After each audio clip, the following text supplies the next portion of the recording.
Okay, so we are picking up from, we're at the bottom of Hamid Bays, about 8 lines up, 2 lines before the wide lines, in the middle of the line, Reish Lakish.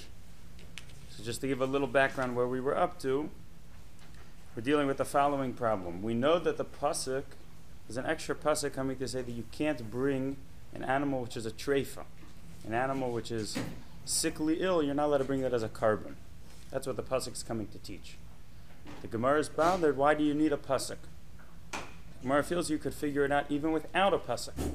Because since we know that an animal which has a blemish, I'm allowed to eat it, and I still can't bring it as a carbon, as an offering. So you see there's a higher standard of what I can bring for an offering. So a treifa, an animal which is very sick, which I can't eat, then for sure I can't bring it as an offering. So because using kal v'chomer, I should be able to figure it out. Why does the pasuk, why is there an extra verse coming to teach me the same thing I would be able to figure out without the verse? So basically what the goal of the Gemara is going to be is to try to find a question why I can't really learn it from Balmum, and that would explain why the Torah went and wrote a pasuk. So again, Heya Midvei is about 8 or 9 lines up. Reish Lakish Amar Mishum De'ika L'meimer Mefatim HaKtoros Yochiach. So we're looking for a case that even though it's prohibited for a person, it's allowed, it's more lenient in the Beis HaMikdash. Right? The Gemara was suggesting that anything which is prohibited for a person, for sure, is prohibited in the Beis HaMikdash. So to prove that wrong, we have to find the opposite combination. So Reish Lakish says, I'll prove it from the Mefatim HaKtoros. So the Mefatim HaKtoros is describing the person who does Pitam HaKtoros. Pitam HaKtoros, it's in the Siddur actually before Mizmor Shir. The whole series of different things they would bring together in the Beis HaMikdash. So that should be Yochiach. That should prove it wrong. Why? Because Asr Lahediyat Mutar Legavoa. It's forbidden for a normal person to do it, and it's allowed in the Beis HaMikdash. So the Gemara has just a technical question. Mefatim Gavruhu. Mefatim is describing the person that's doing it. That's the wrong way to refer to it. So Ela Pitam HaKtoros. He means that the combination of the spices that you bring, Yochiach. We have something which I at home, I'm not allowed to make this combination. And still in the Beis HaMikdash it's allowed. So now we have a case that it's more lenient in the Beis HaMikdash.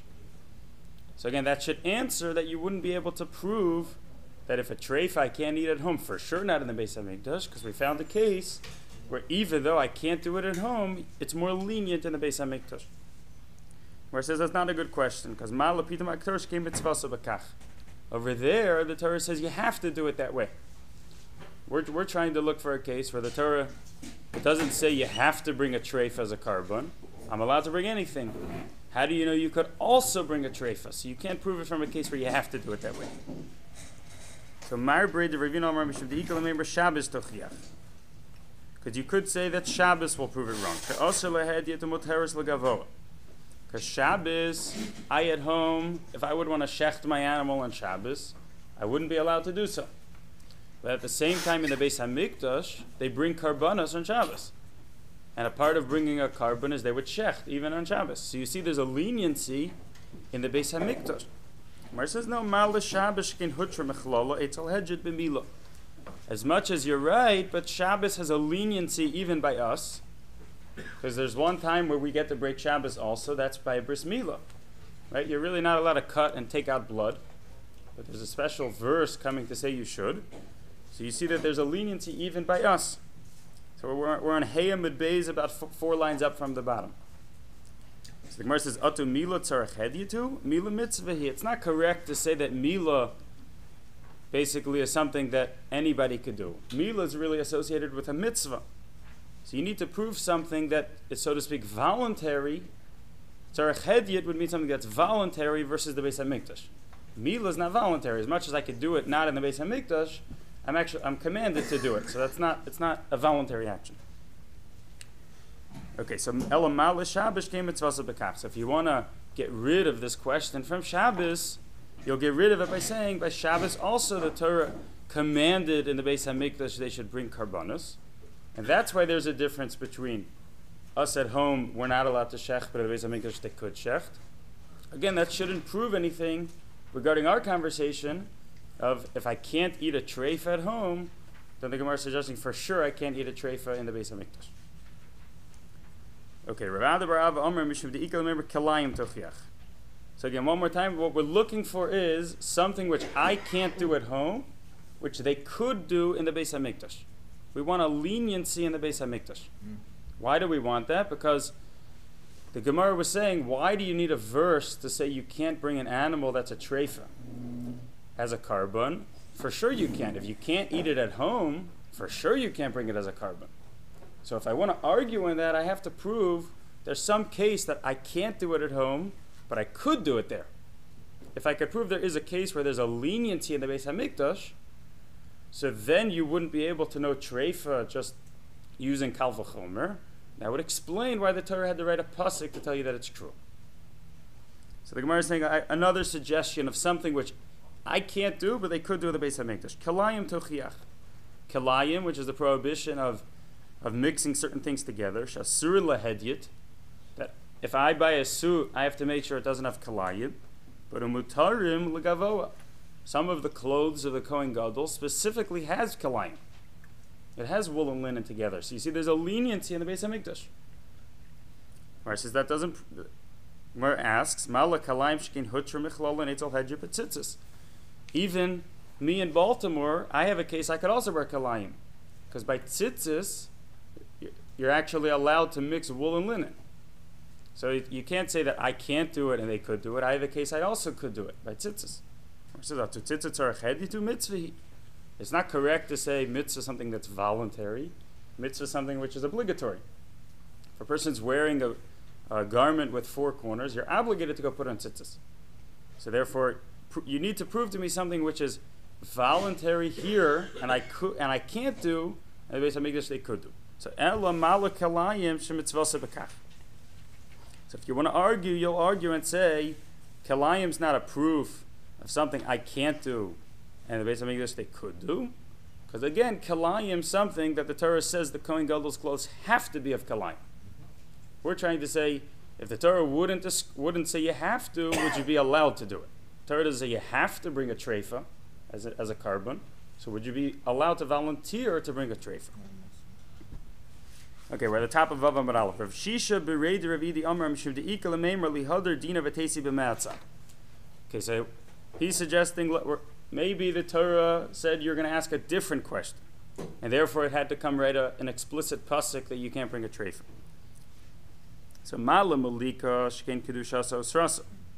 We tried to prove it wrong from malika, which is killing the bird with your fingernail, that I can't do it, and the Beis HaMikdash could. And the Gemara asked, maybe that's different because it's hektish. So chayla v'dam yochichu. Well, I'll prove that wrong because when it comes to eating chaylev and dam, the blood, so I can't do it, and it is brought on the Beis HaMikdash. That's not because it became hektish. So your question that you asked from Malika, basically I can prove it wrong. So ma l'chaylev v'dam shekein boyin mechlal heter. And if you just tried to prove it wrong from chaylev v'dam, that there's something I can't do and the Beis HaMikdash could do, so you'll ask and say, well, in the broader perspective, the chaylev v'dam is part of a bigger animal which I could eat. Well, I'll prove that wrong from Malika tochiach. Malika, I can't kill the whole bird, and they could kill the whole bird. So what the Gemara is saying is, two of the questions which we had before, if you put them together, so then it'll come out with one good question. It'll come out if you put Malika and chaylev v'dam together. So together I have one case which I can't do something, the Beis HaMikdash could do something. And either question which you would have asked on each one by itself, well, if I put both together, they'll basically prove your question wrong. So v'chazer adin lo rizeh ki re'izeh, so that's what the Gemara is speaking out. So basically the question you had on this one is not like that one. Lo rizeh ki re'izeh. So atzara shava shebehen, the common denominator between those two cases, shasur lahedyer to mutar legavoa, that both are forbidden for me to do at home, and it's more lenient in the Beis HaMikdash. So af ani avi treifa. So I would also be able to say by a treifa, Even though I can't eat a treifa at home, maybe it's more lenient, and I could bring it to the Beis Hamikdash. So maybe that's the question which the Torah needed to come to say no. Even though with Kal V'chomer you wouldn't been able to learn it out, there's a pasuk to say you can't bring a treifa as a carbon. Or it says that's also not a good question because by both of those two cases, again, it's the same question we said before, that the Torah is saying explicitly by those two that you have to do it in the Beis Hamikdash. You have to do Malika, and you have to put the Chaylev B'dam on the Mizbeach. That's not a proof to treifa, where the Torah didn't say you have to bring a treifa as a carbon. We're trying to say, can you volunteer to bring a treifa as a carbon? So Elam Ravashi Mikar the Dina Pircha. So Ravashi suggests a different question. Mehechi Kamaisis law, where were you trying to learn out treifa from? Balmum. You were saying just like a balmum which I could eat and they in the Beis Hamikdash they can't bring it. So a treifa which I can't eat, for sure I can't bring it as a carbon. So maybe that's a mistake. Mala balmum shkein asaba makriven kekreven. By balmum, where you're trying to learn from, there's an added stringency which should make it you can't learn it out. Because not only can the animal not have a blemish, but even the Kohen who has a blemish, it's also a problem. And by treifa, we know that's not true. We know that if the Kohen would be a treifa, that's not a problem. So basically what you're trying to learn from, the whole beginning Yalfusa, the whole thing you're trying to learn from is flawed. Because you're trying to learn from a case which is basically too stringent. We know there's a difference between treifa and balmum already. So Amalei Ravacha Sabla Ravashi Yotzi Dofen Yochiach. Well, I can prove that wrong from Yotzi Dofen. Yotzi Dofen is Caesarean section, thank you. Shalo Asabo Makriven Kikreven Umuta Lahedjet Vasa Legavoa. Over there we know that it's not a problem. A Kohen who was from a C-section, he's allowed to serve in the Beis Hamikdash. And you're allowed to eat the animal at home, and you're not allowed to bring it as a carbon.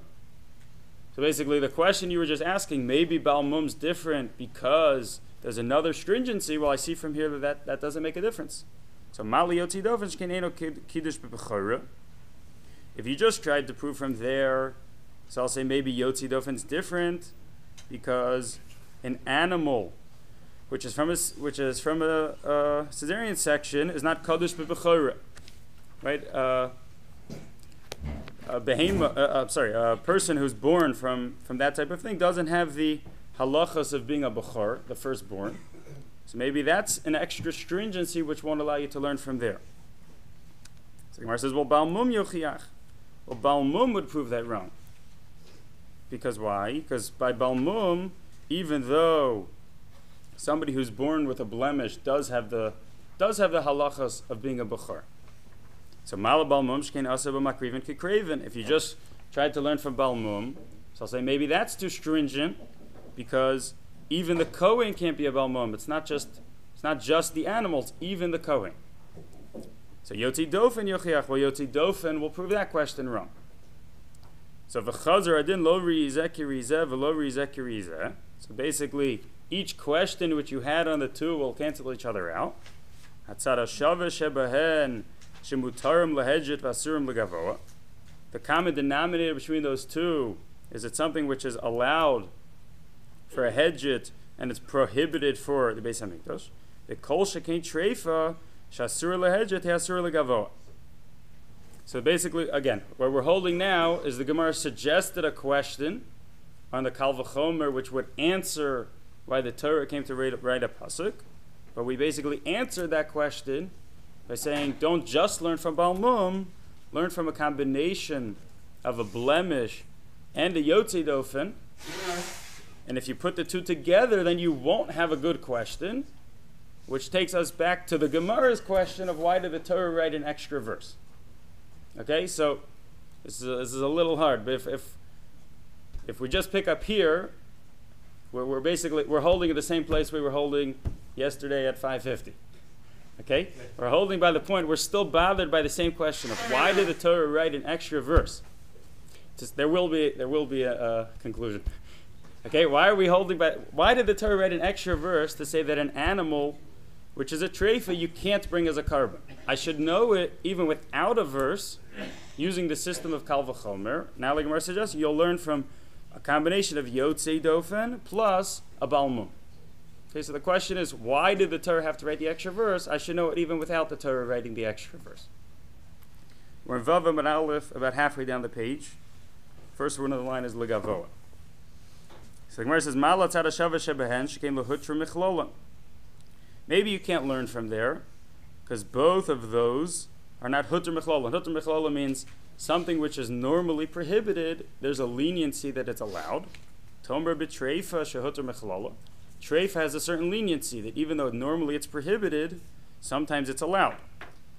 So what's that case? Amar le Rav Acha b'rei de Rav le Rav Ashi treifa shehutra michlola mahi.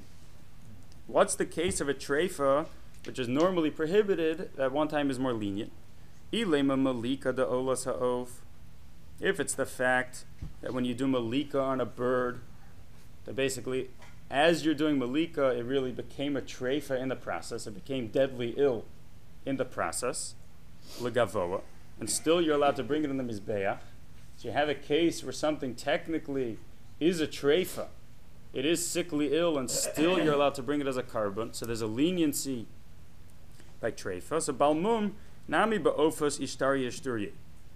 You're trying to contrast a balmum, something with a blemish, and a treifa. If that's the case by treifa, I can find the same thing by balmum. Because by birds, it's okay if an animal has a blemish. Because we know itamus v'zachris b'behema. You need to have a complete animal when it comes to bringing a behema, an animal on the mizbeach. Ve'ein tamus v'zachris ba'ofos. But there's no such requirement when it comes to birds. So what's the case that there's a contrast, that there's a leniency by a treifa, that there's not a leniency by a bird? I'm sorry, that there's not a leniency by a blemish. If it's a case of birds, I can find it by both. So Ela Malika the Chatas of the Kohanim. Gemara says, no, what would be the case? The fact that you can do Malika on a Chatos, and the Kohen can eat it. So you never find that a Kohen can eat something that has a blemish that's brought as a carbon. But you do find that a Kohen can eat a case where something is a treifa, so that's a leniency, even though normally a treifa you can't eat. We have a case that a Kohen could eat it. Gemara says, Kohanim mishulchan gavoa kazachel. That doesn't prove it, because as much as the Kohanim are eating it, they're really getting it from, basically their whole rights to it is because they're representing the Beis HaMikdash, representing Hashem. And once you look at them as like the Beis HaMikdash, so then Rashi says you can find the same leniency even by a balmum. So basically you never contrasted a treifa with a balmum, because you can still have a case where there's a leniency by both. So Ela Parachachi. Ma'ala tzad hashevahem shekein muma nicker. So maybe you can't learn it out from those two, because by balmum it's obvious. If you see an animal with a blemish, you can see it. By yotzei dofen, so Rashi says that it's going to be very well known that it had a C-section.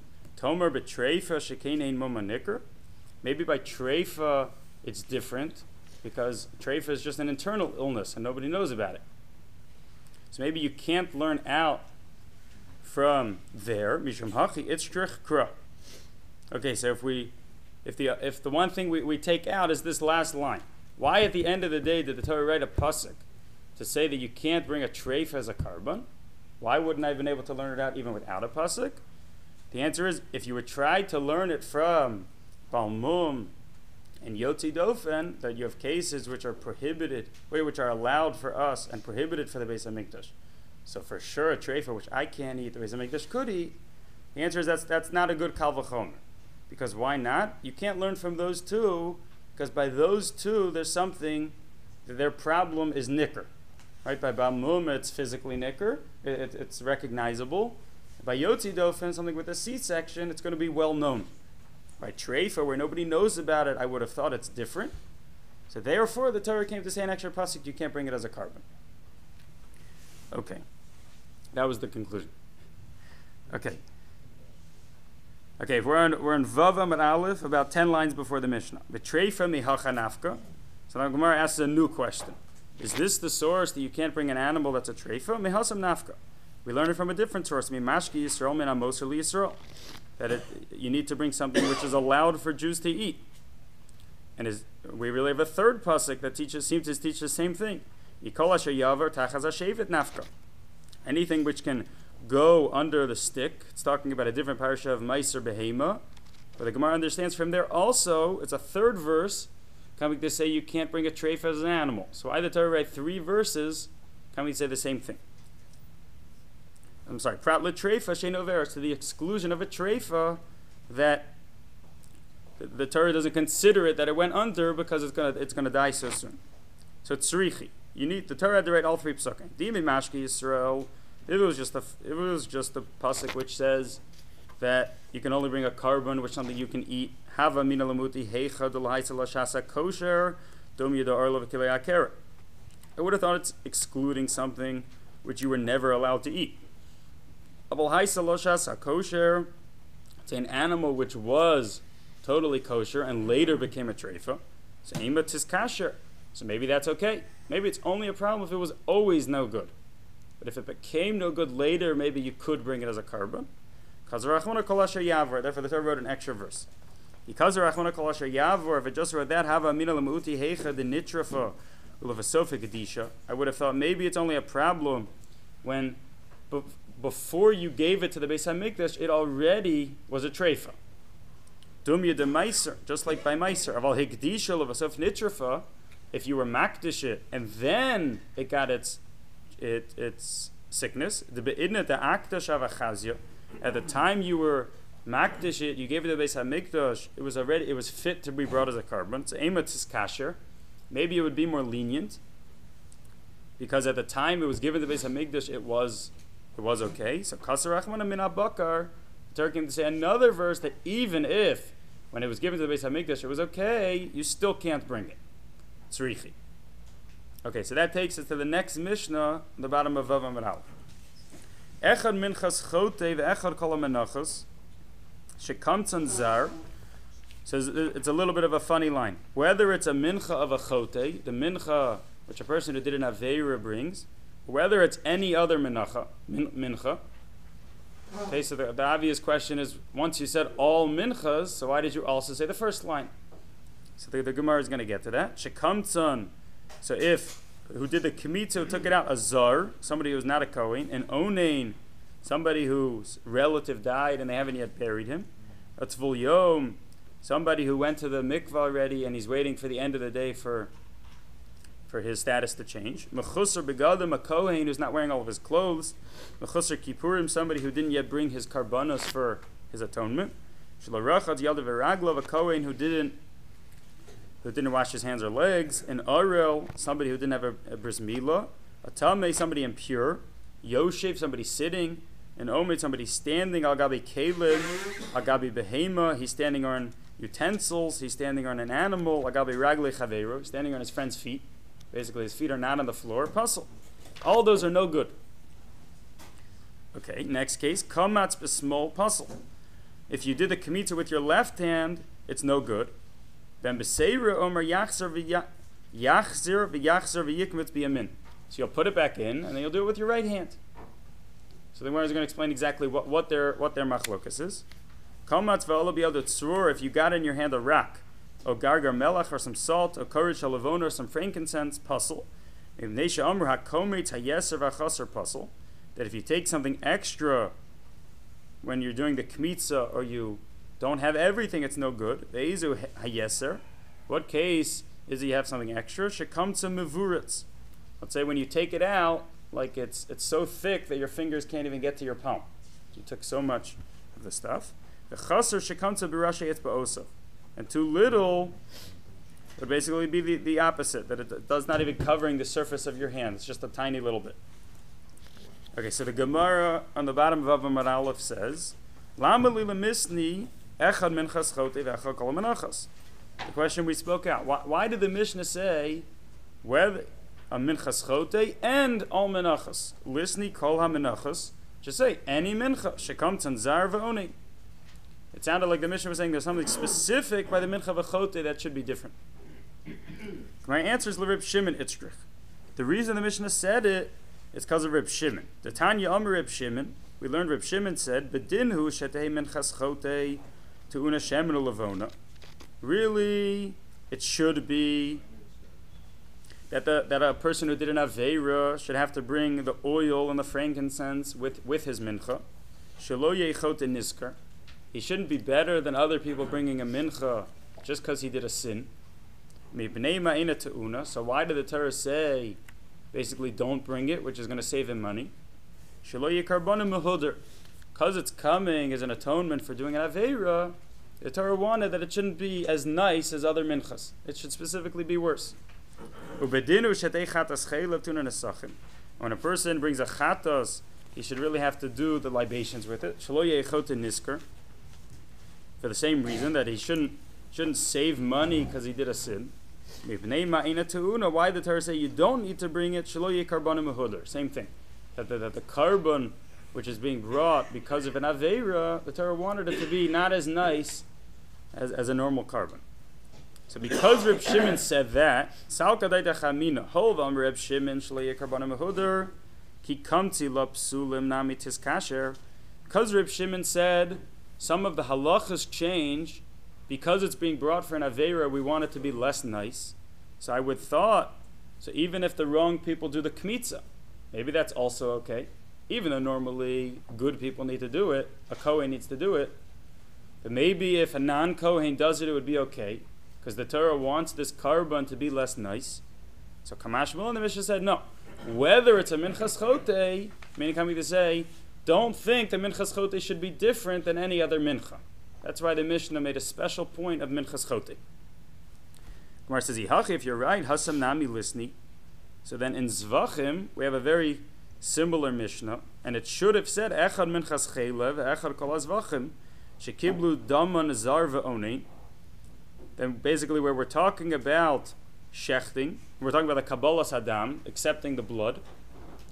So over there, the Mishnah didn't make the same point of all karbanos and the carbon of achatas. If the whole point is that because Reb Shimon said, basically we lower the standards when it's being brought for a sin, so I would have thought it would be okay if a zar, a non-good person, did it. So then, as much as the Mishnah in Menachos did it, so we should have it should be the same model in Zvachim. The Mishnah should say not only a normal carbon, but even a carbon which is being brought for an aveira is okay.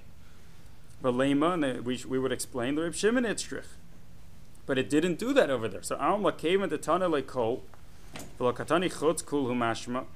That basically you see, I can prove from that Mishnah that your answer is wrong because it's the same type of model, and it didn't say that extra line over there. So Chanami came into Tana Kol V'Laktani Chutz Kul Humashma.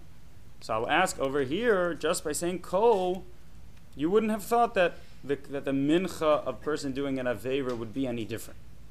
So we're back to the question of why did our Mishnah say that first line? It said all menachos, which somebody, a zar or non-kohen did it, is a problem. Not only that, even the mincha, which is being brought for an aveira. So the question is, why was the Mishnah saying even the mincha that's being brought for an aveira? Why would I have thought that should be any different than any other mincha? Okay, so Vav and Mudbei is about 10 lines down. Itzrich. Salka daita chamina. Holvo kim de la reisha de lo Reb Shimon. Because the Mishnah, the first Mishnah in Menachos, the Gemara said it's not like Reb Shimon. So Seifa nami de lo Reb Shimon. Okay, so we're learning the Gemara, so we've seen, it seems like it was a long time away. But if you put the two Mishnahs together, there's a Mishnah Dav Beis and a Mishnah Dav Vav. So they come right after each other. Right? If you open up a Mishnah, they're right after each other. So since when you read the first Mishnah, it's not like Reb Shimon, so you go right into the next line, you would have thought we're still not talking in Reb Shimon. So the Gemara, so therefore the Tana went out of his way to say we're still going in Reb Shimon. Say for now we look at Reb Shimon, Kamash Malon, that we are still going in Reb Shimon. So you shouldn't get confused that this Mishnah is not according to everyone. The Tana went out of his way to say it is going according to everybody. Okay, so we're up to Amar Rav. Amar Rav Zar Shekamat Yachzer. So in the Mishnah we had a machlokas. What would happen if somebody did a kmitza with his left hand? So the Tanakama said it's puzzle, it's no good. Ben Beseir said, well, just put it back in and then do it the right way with your right hand. So Rav says if a zar, a non-kohen does it, yachzir, you could put it back in. So the Gemara asks, Vanan puzzle tanan. But the first opinion in the Mishnah said it's no good. So he says, no, my puzzle yachzir. Maybe he just meant it's no good until you put it down, until you put it back in and redo it. So Ihachi Haina Ben Beseira. That sounds like the second opinion who said if you do it, put it back in. So Rav said, so the Gemara suggests, Ida Isa lakometz be'enei. If when you took it out, it's still here, it's still in your hand, lo pligi rabbanan alei de ben beseira. Then everyone would agree, put it back in and redo it. Ki pligi de chaser kometz. When's the machlokas? If the guy took it out with his left hand and now he dropped it on the floor, let's say it's not all here. Rabbanan savri lo yavi mitoch beisav yimalenu. Rabbanan say it's no good. You're not allowed to just refill it up and do it again. Ben Beseira salver yavi mitoch beisav yimalenu. Ben Beseira says you could just refill up the mincha and you'll do it again. Gemara asks if that's true. Ihachi Ben Beseira omar yachzir v'yachzor v'yikmot b'yamin. If Ben Beseira's words were put it back and take it out, do the kmitza the right way. If you're right, he really should have said Ben Beseira Omar Yachzir v'yavim mitoch beiso, put it back in and go fill it back up. V'yimalenu v'yachzir v'yikbetz b'yamimi baile. In other words, in his word, he never described go refill it up. So it sounds like the case he's talking about is when it's still in your hand. So if that's true, then that means the argument in the Mishnah is in a case where it's still in your hand. The first opinion said if you took it out with your left hand, it's no good, nothing to do. And the second opinion was lenient to say put it back in and then take it out. But basically we're proving wrong. We're not talking about a case where you took it out and then the stuff's not here anymore. Because you see from Ben Beseira's words, that's not what it sounds like. So we're back to the question of what is Rav coming to say? Again, the Mishnah, the case was somebody did it with their left hand. Rav says a zar, a non-Kohen who does it, is a problem. I'm sorry, you can put it back in. So what is Rav coming to teach? The Gemara asked, it doesn't sound like the first opinion. So Kikama Rav the Ben Beseira. Gemara says, no, Rav's really going like the second opinion. So the second opinion said if you take it out with your left hand, you could put it back in and redo it. Says Rav, if a non-Kohen did it, you could also put it back in and redo it. Gemara asks, Pshita, why would I have thought there's a difference between doing it with your left hand and doing it, and if a non-Kohen did it? Both are no good. And once you tell me one you're allowed to redo, why would I have thought if a non-Kohen does it, you also can't redo it? Mahu de tema adkan lo kamachsher ben beseira le besmol. You would have thought maybe Ben Beseira only said it was okay when you did it with your left hand. Aval b'sh'ar psulim lo. But if there was other problems, maybe it's not okay. He would agree that the whole thing's no good. Kamash Malon, Rav's coming to teach you that even by the other psulim, even if a zar did it, a non-Kohen, it's still okay. So the Gemara asks, Maishna smol. Why would you have think that the left hand is more lenient than the other things? Because basically, normally you can't do avoda with your left hand. We found a case on Yom Kippur where you're supposed to do it with your left hand. So there's a leniency in avoda, there's a leniency of left hands.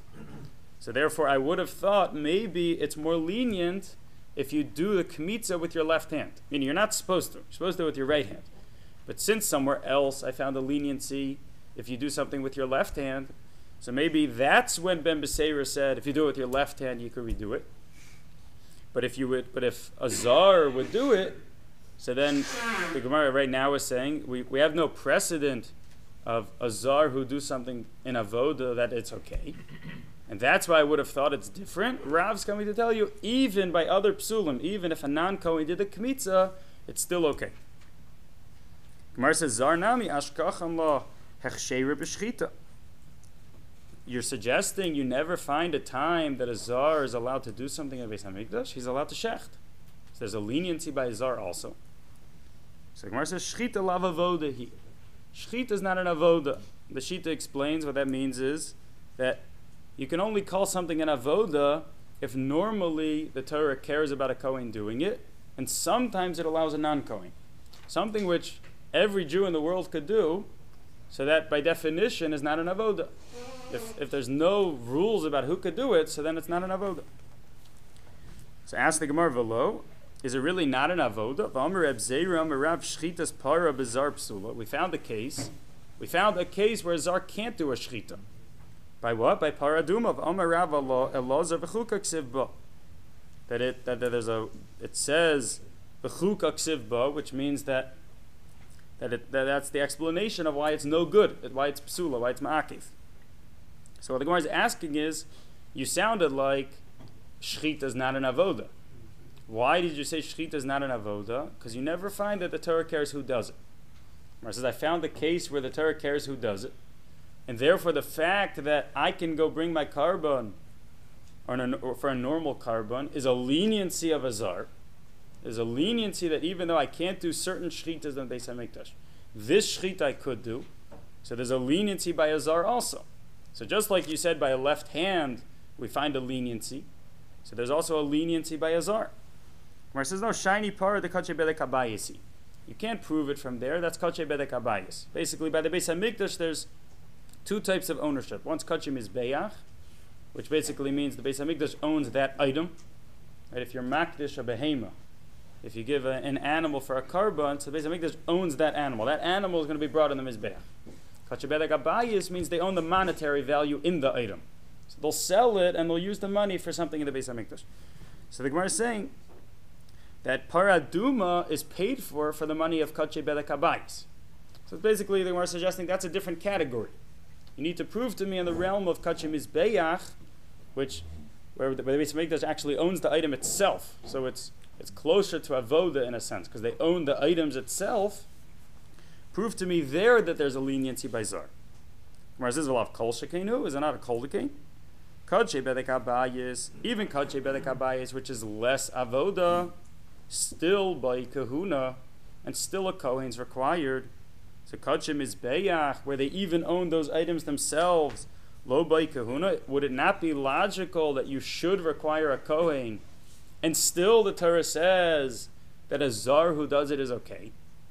So I really did find, as much as you're right, paraduma is bedek habayis, but it should be a kol shekein. If even by bedek habayis, which is less avoda, still a kohen's needed, so then kache mizbeach, which the Beis HaMikdash even owns those items themselves, for sure a kohen should be needed, and still the halacha is that I can shecht my own animal. So just like you found a leniency by the left hand, you find a leniency by the shchita also. So Amar Rav Shisha Breder of Idi Midi Dehava Amaros Negoyim Delav Avoda Ninhu By Kahuna. Just because you made a mistake, just because something needs a kohen, doesn't prove it's an avoda. Because we find by Maros Negoyim, which is if a person would have tzara'as, a certain thing on him, so the kohen goes to check him out. So that for sure you're not going to classify as avoda. It's done in the guy's house. It has nothing to do really with the Beis HaMikdash, and still requires kahuna. So just the fact that a kohen is needed doesn't prove that something's classified in the category of avoda. So to summarize, where we're holding is Rav. In the Mishnah we had a machlokes. If you do the kemitza with your left hand, what's the din? What's the halacha? The first opinion said it's no good. The second opinion said, well, put it back in and then do it with your right hand. So Rav got up and said that if a non-kohen does it, it's okay. Put it back in and redo it. And the kohen should do it. So the Gemara came out that he's really talking in the second opinion. Second opinion said if you do it with your left hand, you could put it back in. Rav's coming to say not only that, but even if a non-kohen does it, you could put it back in. So the question we're dealing with is, what did Rav think he was coming to teach us? Why would I think just if I could do it with my left hand, which is no good, I'm allowed to put it back in? So then it should be obvious if a non-kohen does it, he could also put it back in. If Rav's coming to say something, it sounds like you could have said, just because you do it with your left hand wouldn't prove that if a non-kohen did it, you could put it back in.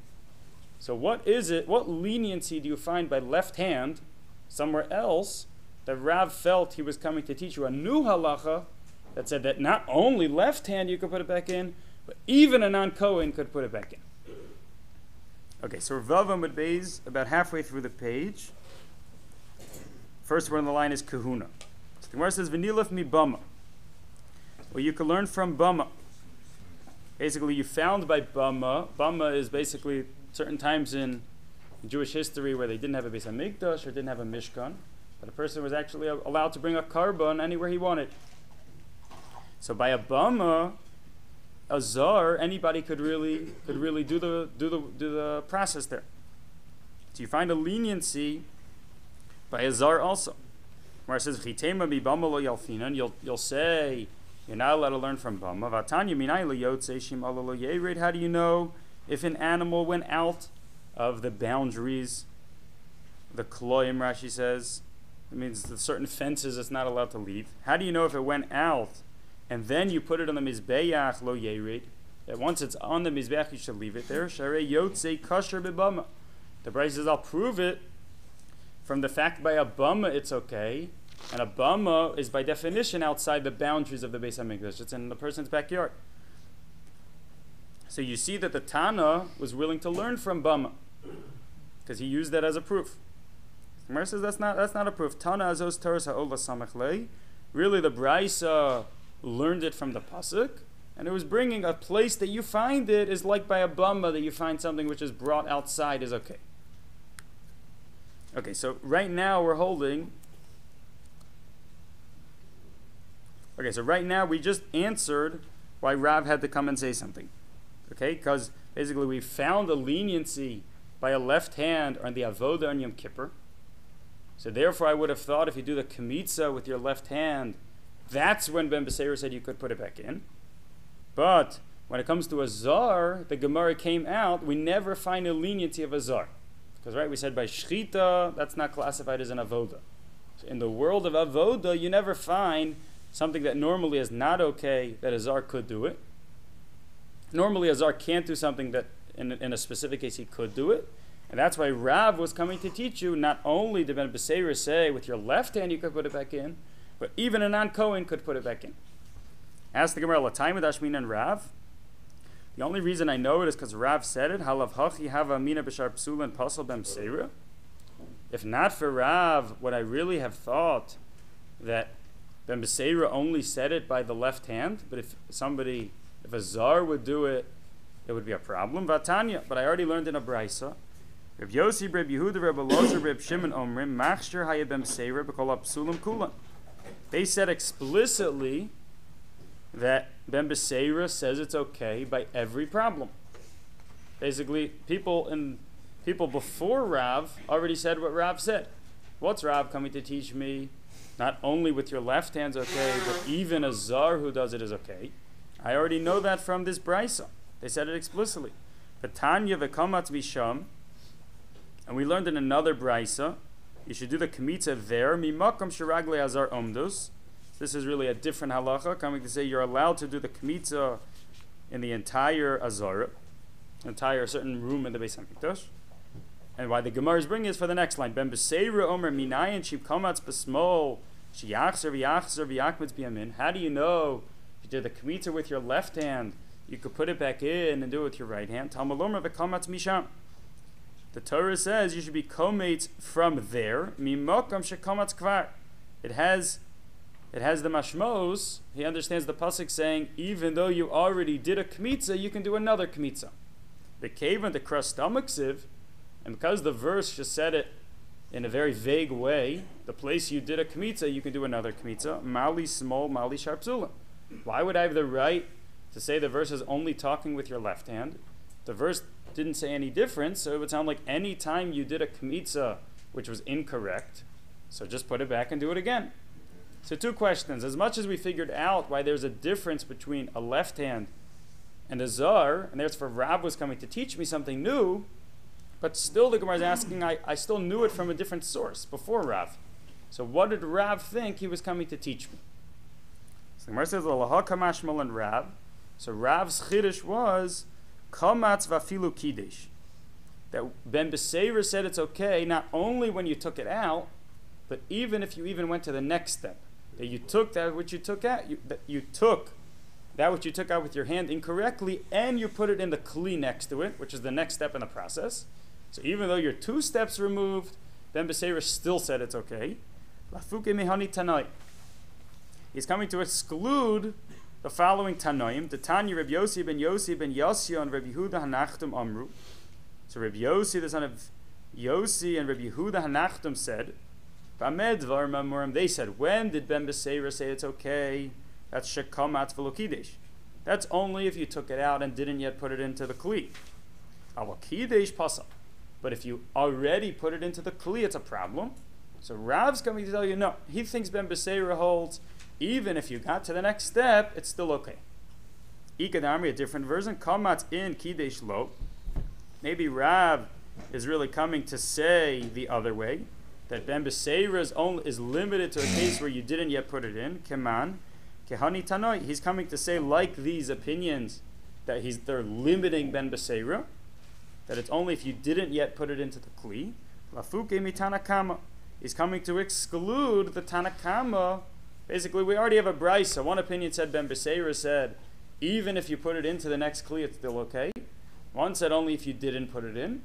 The two versions of the Gemara is, which one is Rav coming to tell you? Is Rav coming to tell you the halachas, like the opinion, even if you put it in, it's okay? Or maybe the opposite, Rav specifically coming to say it's only okay because you didn't get to the next step of putting it in. But if you put it in, Ben Beseira would agree that it's not okay. Okay, we'll hold over here. Yeah.